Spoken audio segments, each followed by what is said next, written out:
అందరికి నమస్కారం. ఎంతలో ఇడ్డుల కార్యక్రమం స్వాగతం సుస్వాగతం.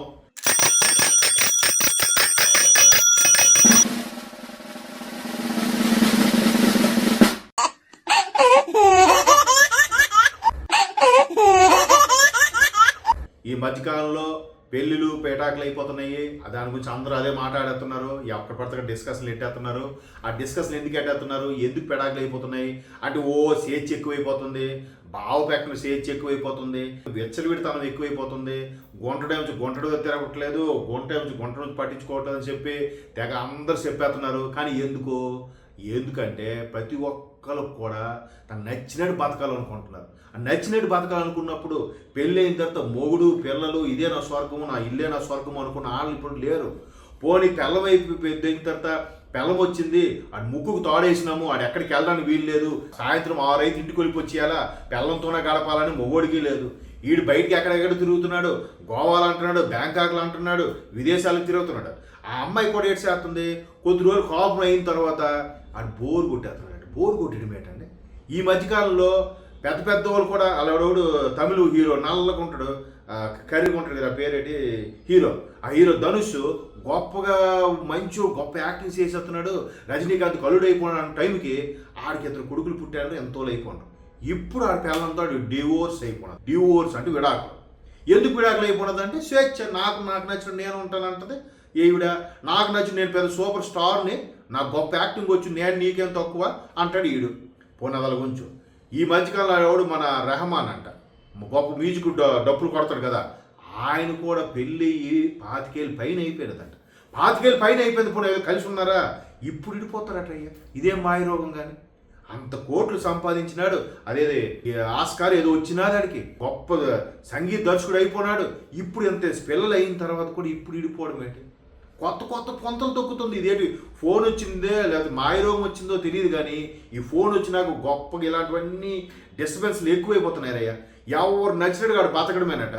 పెళ్ళి 25 ఏళ్ళు అయింది, 30 ఏళ్ళు అయింది, సర్లే ఏదో బతికేస్తున్నావు అంటే కాదు, 30 ఏళ్ళు అయింది, నువ్వు నాకు వద్దుపో అంటుందట. ఇంకోటి ఏది తెలిసినా, నువ్వు నాకు నచ్చినట్టు నువ్వు బట్టలు వేసుకోవట్లేదు, నువ్వు నాకు నచ్చినట్టుగా 2 ముక్కలు బట్టలు వేసుకో, అప్పుడే నేను ఇది కాపురం చేస్తాను అంటున్నాడట. ఈ గుంటడు ఏటి మాయరోగం. వీడికి 50 ఏళ్ళు ఉంటుంది, దానికి 40 ఏళ్ళు ఉంటుంది. 40 ఏళ్ళు దయ్యి పద్ధతిగా సీర కట్టుకుంటుంది, కానీ 2 ముక్కలు బట్టలు వేసుకుంటుందా, అది వేసుకోవాలని చెప్పి దాన్ని వదిలేసినాడంట. కూడా ఇలాగ పిచ్చికి చేస్తున్నారండి.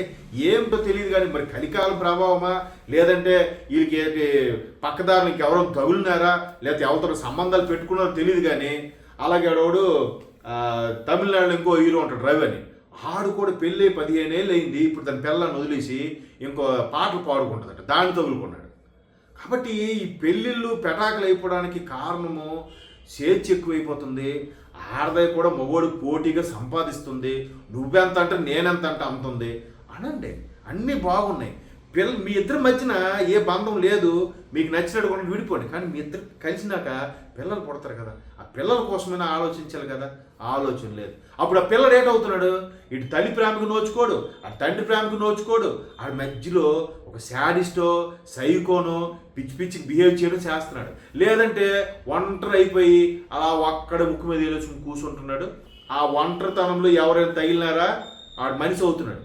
లేదా వాడే దుర్మార్గుడో హంతకుడో అలా ఏది ఏదంటారు దాన్ని వరుస పెట్టి మర్డర్లు చేస్తుంటారు కదా, సీరియల్ కిల్లర్ ఏదో అంటారు, అదే ఏదో అయిపోతున్నాడండి. దేనివల్ల? తల్లిదండ్రులు ఇడిపోవడం వల్లే. తల్లిదండ్రులు ఈ అమ్మా నాన్న ఆట ఆడగానే పిల్లలు పుట్టేస్తే సరిపోలేదు, వాళ్ళ బాధ్యతకు పెంచాలి. వాళ్ళు పెద్దవాళ్ళు ఒక తీరుకొచ్చి వాళ్ళ మట్టుకు వాళ్ళు ఆలోచించుకున్నాక అప్పుడు మీరు ఇడిపోండి. వాళ్ళకి ఇంకప్పుడు రెక్కలే రావు, అది ఎగరడానికి లేదు. ఇప్పుడు వచ్చి విడిపోవడం అట, కొత్త పద్ధతులు అట. ఎవడో ప్రయాణం చేసినప్పుడు ఎవరు దారిలో తగిలితే దాంతో ఆడ వెళ్ళిపోవడం అట. ఇది ఎక్కడో ఆఫీస్లో పనిచేస్తే ఎవరికో తగిలితే ఇది వెళ్ళిపోవడం అట. ఇది సాలదన్నట్టు మొన్న హైదరాబాద్లో చూసినారయ్యా, ఆ మొగుడట 11 ఏళ్ళు పిల్లడు ఉన్నాడట. మొగుడు ఆఫీస్కి వెళ్ళిపోయి పిల్లడు స్కూల్కి వెళ్ళిపోయాడు, కానీ ఇంకోటితోని ఈవిడ చెక్క ఆడుకుంటుందట. దీనికి చూస్తే 40 ఏళ్ళు, ఆడికి చూస్తే 22 ఏళ్ళు. ఏం రాయంటే నా మొగుడు బోరు కొట్టేశాడు. ఏటిపోతుందండి, ఏమైనా బుద్ధి బుర్ర ఉన్నదా? కనీసం కడుపు కన్నం తింటున్నారా, లేదా పెంట మీద పడేసింది తింటున్నారా? ఏం అన్యాయం అయిపోతుంది కదా.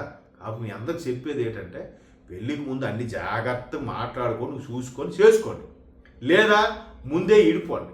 లేదా నచ్చలేదని చెప్పియండి. పోయి పెళ్ళి అయిన తర్వాత కూడా ఇడిపోండి అయ్యా, ఎప్పుడు మీ పిల్లలు పుట్టినప్పుడు ఇడిపోండి. అంతేగాని ఇలా పెంట పనులు గట్రా చేయకండి దయచేసి, మీకు పుణ్యం ఉంటుంది. ఇవాళ వార్త చదివాను చూసి నేనే ఒక్కసారి గాబరైపోయినాను. ఎందుకు గాబరైపోయినాను తెలిసినా, అదంట పెళ్ళి అయిందట. పెళ్ళి అయిన తర్వాత మూడు ఏడ్స్ చేస్తున్నాడు అంటే ఆడు అది మర్చెంట్ నేవీ అది అంటారు. ఆ 6 నెలల్లో వెళ్ళిపోతాను, నీ పెళ్ళి అయిన తర్వాత 6 నెలలు ఎక్కడ ఉంటారని చెప్పాడట. పెళ్లి పొద్దున్న తాళి కట్టాడు, రాత్రి ఈ మాట చెప్తే అదేంటది నువ్వు నాతో 6 నెలలు ఉంటావా, 6 నెలలు ఉండవా, చే నాకు ఈ విషయం ముందు తెలదు అని చెప్పి నాకు విడాకులు ఇచ్చేసి వెళ్ళిపోయిందట. పెళ్లి ఉదయం అయింది, సాయంత్రం విడాకులు అయ్యా. ఇది పెద్ద రికార్డ్ అయిపోయింది మొత్తం. ఈ ఫోన్లు అంటే టీవీలు అంటే అదే వార్త వస్తున్నది. కాబట్టి ఏం పిచ్చో ఏం మాయరోగమో తెలియదు కానీ కొద్ది ఫోన్లు చూడడం కూడా తగ్గిస్తే ఇలాంటి పిచ్చి పిచ్చి ఆలోచన తగ్గుతాయని నా ఉద్దేశం. మరి మీరు ఏడు చేస్తారు మీ ఉద్దేశం, కానీ ఆ ఉద్దేశాలు ఏడైనా నేను చెప్పిన దాంట్లో తప్పున్నా కానీ కింద కామెంట్లు పెట్టేయండి అయ్యా. పెట్టే ముందు సబ్స్క్రైబ్ చేయండి, షేర్ చేయండి, ఇలాగనే ఉంటుంది కదా, లైక్ కొట్టండి, ఇంకా ఇష్టమైతే గంట కొట్టండి అయ్యా. ఉంటాను మరి.